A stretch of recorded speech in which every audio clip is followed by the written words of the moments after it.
সকল কিছু করতে পারো মাওলা,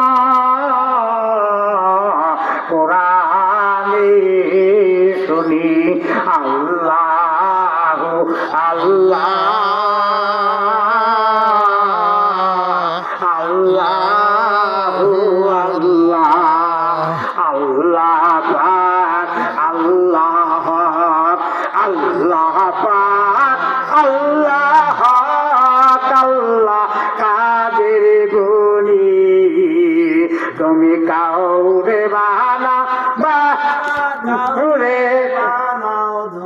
ধনী তুমি কাউরে করো রাস্তার ফকি বাবা কাউরে করো ধনী আল্লাহ হু আল্লাহ লা ইলাহা ইল্লাল্লাহ তার দিলে আফেরে মরণের ভয় যার দিলে আফেরে মরণের ভয় আল্লাহ আল্লাহ সব সময় আহার নিজেরা ভালো লাগে না আর নিজেরা ভালো লাগে না ভালো লাগে শুধু ইল্লাল্লাহ আল্লাহ আল্লাহ আল্লাহ আল্লাহ।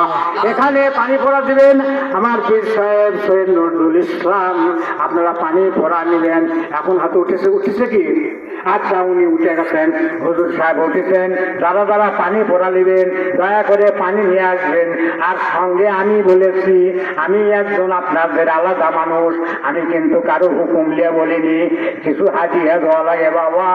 এই কাল কিয়ামতের দিনে বহু লোকের এই জিহ্বা কিন্তু পিছনে টানা দেওয়া থাকবে, মনে থাকবে, জিজ্ঞাসা করবে কি এরা কারা।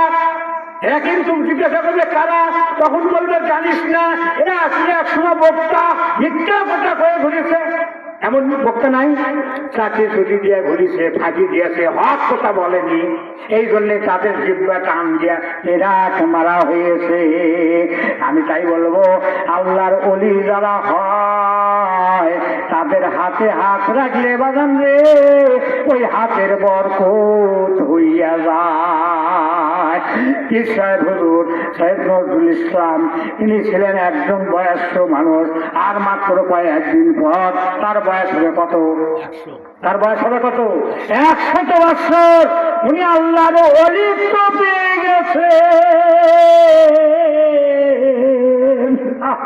তার দেখলে প্রাণ কলিজা ঠান্ডা হয়ে যায়। সেই পীর সাহেব হুজুর আমাদের এখানে কালকে আসছে, আগেই এসেছে, আমাদের সাথে মসজিদের নামাজ পড়াইছে। আমি বলেছিলাম হুজুর আপনি খুতবা দিবেন, উনি খুতবা দিয়েছেন। ইনশাআল্লাহ আমরা দেখেছি আমাদের জান কলিজা ঠান্ডা হয়ে গেছে। যারা শুক্রবারে নামাজ পড়েছিলেন দেখলে কলিজা শীতল হয়ে গেছে। বহু লোক আমার বলেছে নামাজ আমরা পড়েছি বহুদিন, আজকে কলিজা শীতল হয়ে গেছে তার নামাজ পড়ান দেখে। দেখেন নামাজের মধ্যে একটা শান্তি আছে না? শান্তি আছে, কিন্তু যখনই বুঝবেন যে আমার আমল করতে শান্তি লাগে তখনই বুঝবেন আল্লাহ পাক আপনাকে আমাকে কবুল করে নিছে। আর যখন দেখবেন যে ওই হক কথা শুনলে ছটফট করে, বুঝবেন যে শয়তান ধরেছে। কি বললেন? কি বুঝলেন? যাহারা পানি পড়া নেবেন এক্ষুনি চলে আসেন। পীর সাহেব হুজুর উঠেছে, বাড়ি বাড়ি কত অসুখ বেসুখ, কত বিপদ আপদ।